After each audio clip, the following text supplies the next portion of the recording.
Sup, you beautiful bastards? Hope you're having a fantastic Tuesday. Welcome back to the Philip DeFranco Show, and let's just jump into it. And the first thing we're going to talk about today, most requested story today, huge entertainment, business, and YouTube news. And that is the biggest YouTuber on this site, PewDiePie, aka Felix. He has been dropped and kicked out of his MCN by Disney. He has now had his YouTube Red series canceled by YouTube. And additionally, YouTube announced that they have kicked Felix off of their Google Preferred tier, which is their premium family-friendly tier of advertising. So massive news in my industry, and it wasn't just on the YouTube blogs and websites, it was on the mainstream outlets. Hell, I saw J.K. Rowling tweeting about this. She was not a fan of Felix. So the question is, well, why? Well, in part, it's due to the scandal and outrage we've talked about before. If you don't remember, Felix previously made international news because he went to the website Fiverr and he decided to mess around. In a video he posted, he showed a guy dressed up as Jesus saying Hitler did nothing wrong. Just want to let y'all know that Hitler did absolutely nothing wrong. And he got these guys to make and hold up a sign that said "Death to all Jews," and they danced and laughed while holding it. So there was that video, and there was that whole fallout where those guys got kicked off of Fiverr, then they were reinstated. There was outrage against Felix, but there was also a lot of support, especially after Felix explained why he was doing this. And for the most part, that had settled down, but then the Wall Street Journal stepped in. They said while researching his channel, when they looked through, they found that since August, on 9 separate occasions and 9 videos, he has used anti-Semitic jokes or used Nazi imagery. Also noting that if you go back and try and do research yourself, you will find 3 less videos, because after they reached out for the story, they said PewDiePie's account also took down 3 videos with a total of about 23 million views, the January 11th, January 17th, and January 22nd videos. But other instances and examples of this still remain online. One where PewDiePie is wearing a Make America Great Again hat, he's watching Hitler. Parteitag der Bewegung geht zu Ende. Others where he used Hitler as a segue between clips. I'm doing the news now. And you get the point. I'll link to the other example. Now, a thing I want to note before I jump into my breakdown of this is, before all this news broke, Felix actually made a post. And in it, he somewhat acknowledges that he may have been in the wrong. He wrote, "It came to my attention yesterday that some have been pointing to my videos and saying that I am giving credibility to the anti-Semitic movement, and my fans are part of it as well for watching. I don't want to cite the sources because I don't want to give them any more attention. This originated from a video I made a couple of weeks ago. I was trying to show how crazy the modern world is, specifically some of the services available online. I picked something that seemed absurd to me, that people on Fiverr would say anything for $5. I think it's important to say something, and I want to make one thing clear. I'm in no way supporting any kind of hateful attitudes. I think of the content that I create as entertainment and not a place for any serious political commentary. I know my audience understands that, and this is why they come to my channel. Though this was not my intention, I understand that these jokes were ultimately offensive. As laughable as it is to believe that I might actually endorse these people, to anyone unsure on my standpoint regarding hate-based groups, no, I don't support these people in any way. Thanks for reading." And here's what I'll say here. I am glad that he made this statement. Like I said last time, when it comes to comedy, I find that a lot of rules are off, but it also depends on how you do it. In the instance of the Fiverr situation, I believe that he wanted to show that you can get someone to do the most ridiculous, hate-infused thing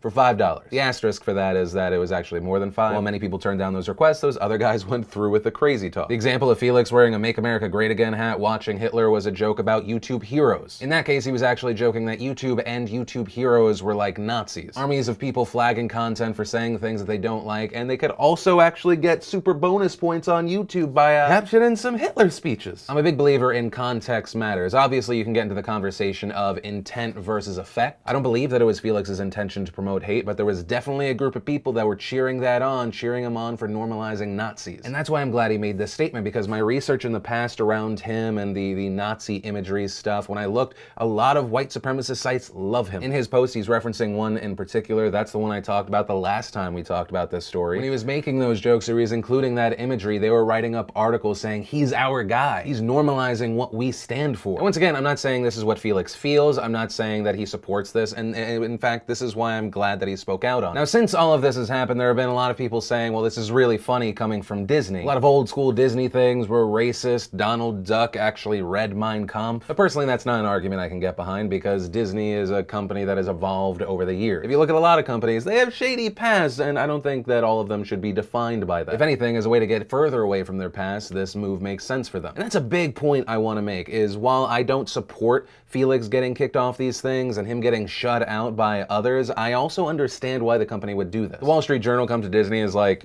your biggest person hates Jews. There's nothing on record that shows you were trying to mediate, you were trying to handle the situation at all. What's your response? They go, what happened? I can't believe this is just coming to our attention, since he is literally the biggest person in your MCN. So much so that because you didn't want to lose him, you created his very own own MCN for him inside yours. If anyone at Maker Studios goes, PewDiePie, who is that? Fire them. This response is reactionary and expected. And the same goes for YouTube. YouTube gets contacted, they see that the MCN has dropped him, well, we can't touch him. They're part of a publicly traded company. We can't have the story being YouTube supports anti-Semitism. Then they pull him off of Google Preferred, which, how did you ever think Felix was family friendly? One of the things I appreciate most about Felix is he doesn't censor himself. But also, if there's anything that's confusing to me about this situation, is YouTube's move here. YouTube has now canceled season 2 of his premium YouTube Red series. Right, they were funding it, now we no longer want to fund it. We're taking you off of Google Preferred. We're going to take monetization off of the videos in question. Seemingly because they're scared of being associated with this, or hate speech, or anti-Semitism, but you're still cool with those videos being on the site. It's bad, but not bad enough that we're not going to still try and make some AdSense off your other videos. And this isn't me saying YouTube should kick Felix off the site or shut down his entire channel. That's anything but what I'm saying. What I'm saying is that these moves make YouTube very transparent that this is a reaction, that they're scared and it's not really a hardline statement. And from all of this, a lot of people have been saying, oh, PewDiePie's over party. His career's done. No, it's not. If you work in this industry and you think PewDiePie is done, not that he should be done, but that he is done, you should just be fired from your job. You have no idea how this works. He's in a fantastic position. He's solo. His audience is going to stay with him because they understand what he's trying to do with his humor. Because of the way that this story came up through his videos, which are supposed to be comedic, people are going to say free speech. He'll become an even bigger figure in that avenue, and he's so big he doesn't need anyone, but he can just take any offer now. He's going to be fine, if not better. But with all of that said, I'm going to pass the question off to you. Do you feel like Felix is in the wrong here? Did he cross a line? Are YouTube and his MCN in the right? Or no, they're in the wrong here. They're being reactionary. Felix is just trying to make a joke, and when it comes to being comedian and making jokes, the line moves or does not exist. And I'd love to know your thoughts on this in those comments down below. But from all of that, I want to share some stuff I love today, and today in Awesome, sponsored by squarespace.com/Phil. On top of being badasses for sponsoring a show that has been deemed not advertiser friendly many times by YouTube, they're also a fantastic product. You can make a beautiful website with their easy all-in-one platform. There's nothing to install or patch or upgrade ever. And you pair all of that with their award-winning 24/7 customer service, it's just a win. So if you want to start your free trial, go to squarespace.com/Phil. And if you want to make the smart move like many from the nation already have and sign up, use coupon code Phil for 10% off your first purchase. And the first bit of awesome is self-promo. Awesome. We got into a debate at the office as whether to Valentine's Day being special or idiotic, and I hate it. Burn it with fire. So we made a bonus video on that on youtube.com/PhillyD. If you want, check it out, and also subscribe. Then I gotta pimp out Origins. The National Geographic Channel and Asylum Entertainment teamed up to make an 8-part documentary series chronicling the breathtaking story of the rise of mankind. Think of it as Cosmos, but around mankind with Jason Silva. I watched a little bit this morning, I'm a fan. Then it's an ad for Doctor Strange, but we got more Thor messing with his roommate Daryl. And remember, if you want to see the full versions of everything I shared, the secret link of the day, anything at all, links as always are in the description down below. Also, really quickly, because I thought of it when I was thinking of having awesome sponsors like Squarespace. Around the PewDiePie story, there was an article from Forbes, and the headline was, PewDiePie just showed every brand why influencers are dangerous. And I have to point out that that's such an idiotic statement. This has been the up and downside of endorsements since they were created. We're gonna do a project with Paula Deen. Oh no, Paula Deen in the past. This is a risk. This is what happens when you put your wagon to anybody. A better title for your article would have been Disney and YouTube show influencers that they need to focus on fan funding and alternative revenue. Like my show, for example. Some advertisers just on board. They get it, they're smart. And others are horrified because we talk about real things. I hope you know it's not easy being a moderate in this business. If you watch my show a long time, you know that I hit Trump when he does something stupid. And he and his administration get caught lying, but there are also times where I'm like, well, the media exaggerated this. Gotta fact check that, okay? The media is overextending there. Because I'm taking the time to point that out because I feel like facts are important and I'm not just eviscerating Trump all the time.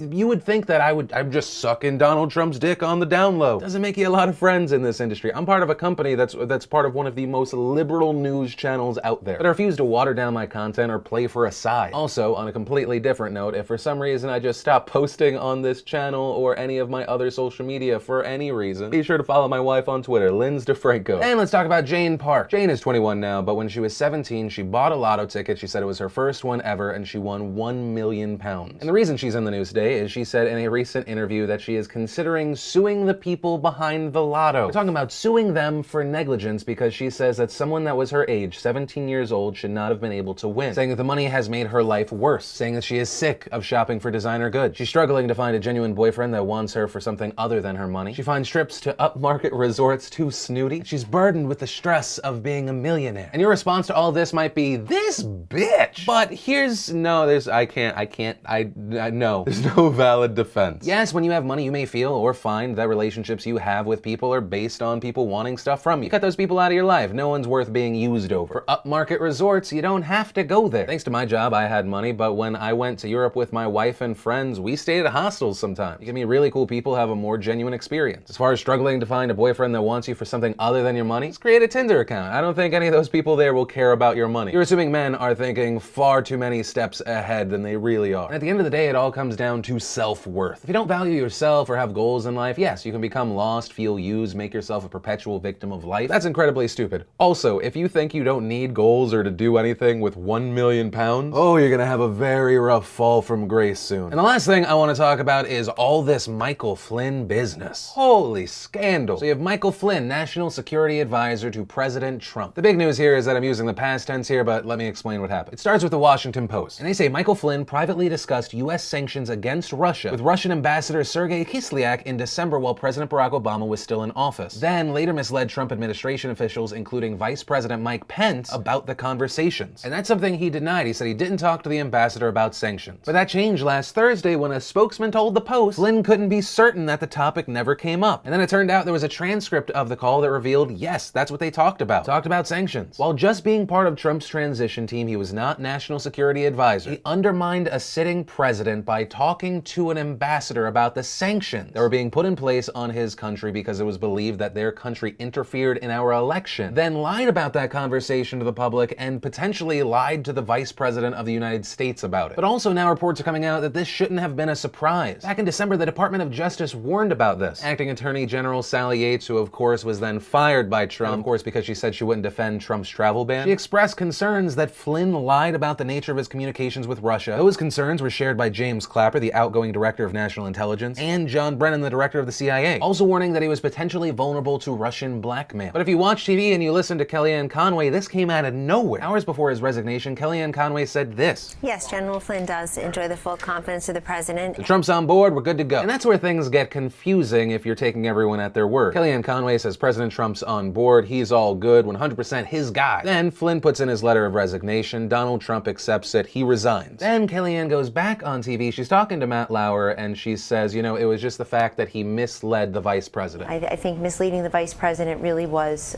the key here. That was the straw that broke the camel's back, so to speak. And that confused Lauer and a lot of people paying attention because that timeline doesn't match up. As time wore on, obviously the situation had become unsustainable. Kellyanne, General Flynn. That makes no sense. Last month, the Justice Department warned the White House that General Flynn had misled them. The White House and Trump had been informed of this by Sally Yates, by the Department of Justice, by top people, but then nothing happened. But now that it's public, everyone's acting on it. And the timeline gets super thrown off because Sean Spicer said that there was an erosion of trust between Trump and Flynn. An erosion of trust that apparently transpired between 100% backing and you need to resign, even though everything points to Trump having known about this for weeks. And then President Trump's response to this situation is he goes to Twitter and writes, the real story here is why there are so many illegal leaks coming out of Washington. Will these leaks be happening as I deal on North Korea, etc.? And to that, I would say let's use the same argument as during the election. The DNC was hacked. There were massive leaks over and over and over. But you liked it then because the truth was getting out, and the truth getting out was against your opponent. But now that you're in power, the leak is about your administration and you're not a fan. And I won't dismiss what Trump said. There is a story there about the leak, but there's also the information. Like with the DNC hack, it's twofold. Yes, I want to see the truth and the information coming out against Hillary Clinton, but we also need to look into if it was Russian hackers, which our intelligence community pretty much says, yeah, a lot of smoke for this there to be no fire. And the question's now being thrown out after all of this fallout. One, did Donald Trump or Pence tell Flynn to get on the phone with the ambassador and he was just doing their bidding? A lot of people asking that because it looks like they had all the information, they knew all of this happened, but have only now accepted the resignation because it's all out in the public. And two, will there be a public release of the transcripts? We're less than a month in and someone has already had to resign over a scandal. Partisanship aside, pro-Trump, anti-Trump aside, this needs to be investigated. At the very least, you have the undermining of a sitting president, an accidental lie, and an ability to just go,